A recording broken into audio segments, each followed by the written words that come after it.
इंसान चाहता है मेरी थकन दूर हो जाए, मेरी थकावट दिन भर की, इंसान हफ्ते का मारा हुआ पुरसकून ज़िंदगी चाहता है, मेरी ज़िंदगी में सुकून आ जाए। तो वो सुकून कैसे मिल सकता है? और मेरे कुछ टिप्स ऐसे हैं जो उन पे अमल करेगा तो इंशाअल्लाह ये इंसान सुकून महसूस करेगा। उनमें से पहला क्या है, अगर किसी इंसान को कोई तकलीफ़ पहुंची है, कोई दुख पहुंचा है, कोई परेशानी पहुंची है, तो वो कलम के साथ इसको लिखना शुरू कर दे। एक डायरी बनाए और लिखना शुरू कर दे, तहरीर इसकी लिख दे, किसी दोस्त को इससे शेयर करे अपनी ज़िंदगी के मामले, जो इसका मुखलस दोस्त है।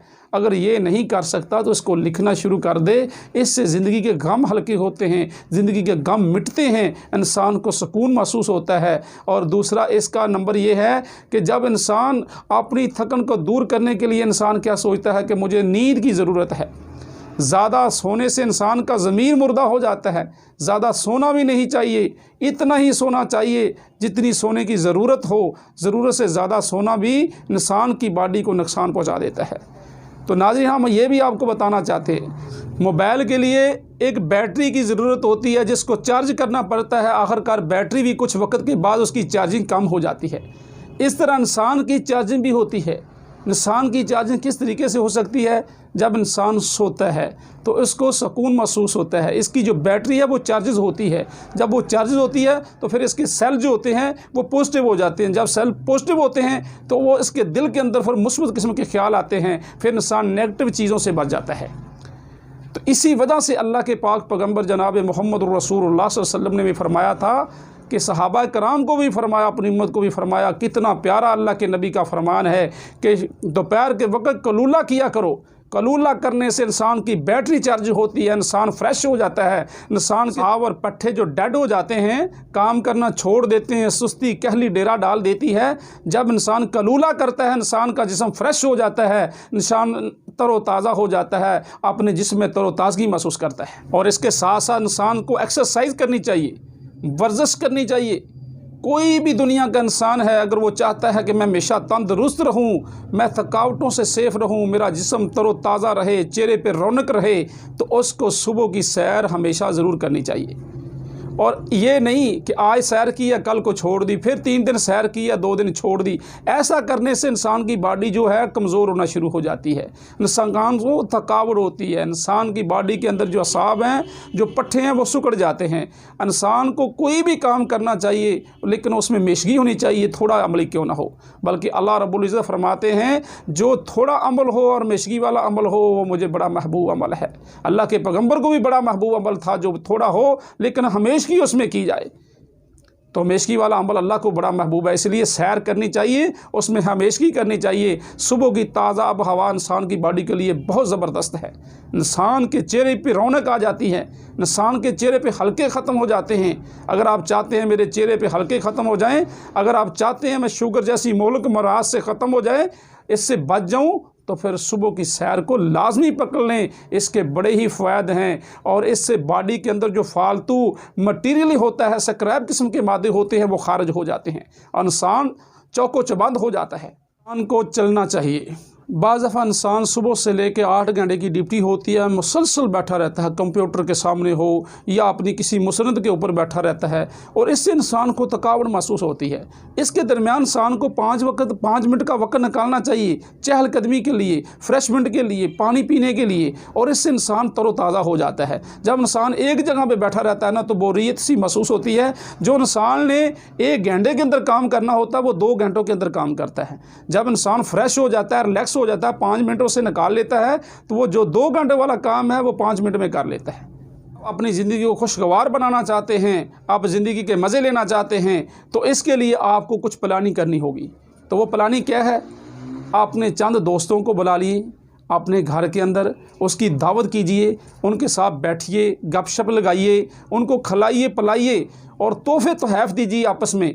अल्लाह के पैगम्बर जनाब मोहम्मद रसूलुल्लाह सल्लल्लाहु अलैहि वसल्लम ने फरमाया तोहफ़े तोहफ़ देने से आपस में मोहब्बत बढ़ती है, नफ़रत दूर होती है मेरे भाइयों।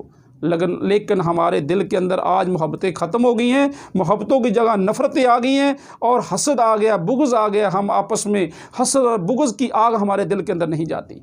अगर आप चाहते हैं अपनी सेहत को मजबूत बनाना चाहते हैं, थकावट को दूर करना चाहते हैं, तो अपने अज़ीज़ोकारों को दावत दीजिए या उनके पास चले जाइए। उनके पास चले जाने के बाद आप वहाँ जाके एक छोटा सा प्रोग्राम अपनी तरफ से रखिए, उनको भी खिलाइए, आप भी खाइए, और चंद पैसे लगाने की वजह से आपके बच्चे भी फ्रेश हो सकते हैं, आपकी फैमिली फ्रेश हो सकती है। आपके कितने ही ऐसे मामलात हैं जो घरेलू और ख़ानदानी ज़िंदगी के जो मामलात हैं वो उनके अंदर भी तब्दीली आ सकती है और आपस में मोहब्बतों नफ़रतों की जगह मोहब्बतें पैदा हो सकती। वक्त एक ऐसा कीमती सरमाया है, कितने ही ऐसे लोग हैं जो इसको ज़ाया करके रख देते हैं कि इंसान जो वक्त गुजर जाए वो दोबारा नहीं आता। होत क्या पछताए जब चिड़ियाँ चोगी खेत, उस वक्त पछताने का कोई फ़ायदा नहीं होता जब सारे मामला ख़त्म हो चुके होते हैं। तो इसी मामले के अंदर पूरी कायनात के सरदार पैगम्बर जनाब मोहम्मद रसूलुल्लाह सल्लल्लाहु अलैहि वसल्लम ने फरमाया, दो नेमतें ऐसी हैं जिससे अक्सर इंसान गाफिल है, अगर इनको मिल जाएं तो इससे फ़ायदा उठाना चाहिए। वो दो नेमतें कौन सी हैं? नंबर एक है फ़रागत।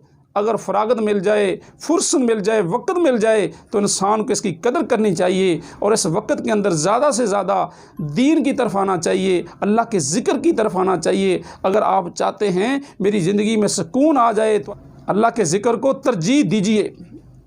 अगर आप चाहते हैं मेरी ज़िंदगी में सुकून आ जाए तो फिर सेहत का ख्याल रखिए। जो अल्लाह के नबी ने फरमाया, दो चीज़ें हैं, एक फ़रागत है, दूसरी सेहत है।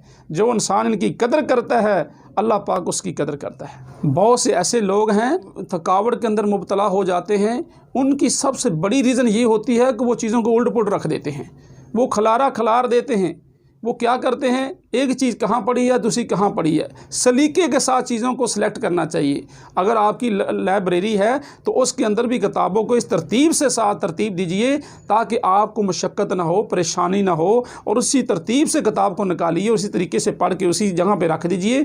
आपका घर भी साफ़ रहेगा, आपके मामलात भी साफ़ रहेंगे, आपकी सेहत भी अच्छी रहेगी। जब आप बेतरतीबी चीज़ों को फेंक देंगे तो फिर क्या होगी, आपको देख के थकन और तकलीफ़ महसूस होगी। जब ये तकलीफ़ महसूस होगी तो ये फिर तकलीफ़ बढ़ती आपकी ज़िंदगी के अंदर, आपकी बॉडी के अंदर ऐसे यानी असरात छोड़ेगी जिससे आप सेहत के बजाय बीमारियों के अंदर मुब्तला होना शुरू हो जाएंगे। इंसान अपनी ज़ात के लिए तो बहुत कुछ करता है, मज़ा तो तब है दूसरों के लिए करे, जीना हो तो दूसरों के लिए जिए। इंसानियत का तकाज़ा ये है कि इंसान के काम आए इंसान, मगर अफसोस है इंसान के दिल के अंदर ये मोहब्बत ही ख़त्म हो गई है। एक इंसान दूसरे इंसान से प्यार करे, उसका ख्याल रखे, उसकी मदद करे, उसको पाँव पे खड़ा करे, उसका पल पल ख्याल रखे। जब सौदा सल्फ लेने के लिए भी जाए किसी दुकान से तो ये देखे मेरा पड़ोसी है, वो गरीब आदमी है, उसके लिए भी थोड़ा सा सौदा लेके उसको घर में पहुँचा दे। इसको कहते हैं इंसानियत। मगर अफसोस है हमारे दिलों के अंदर इंसानियत के नाम की कोई चीज़ नहीं।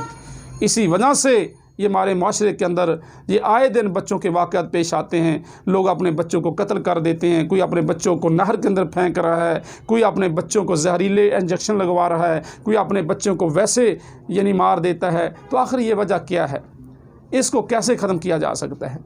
जब हमारा तवक्कल अल्लाह रब्बुल इज़्ज़त के ऊपर मजबूत होगा तो इंशाअल्लाह फिर अल्लाह रास्ते आसान कर देते हैं।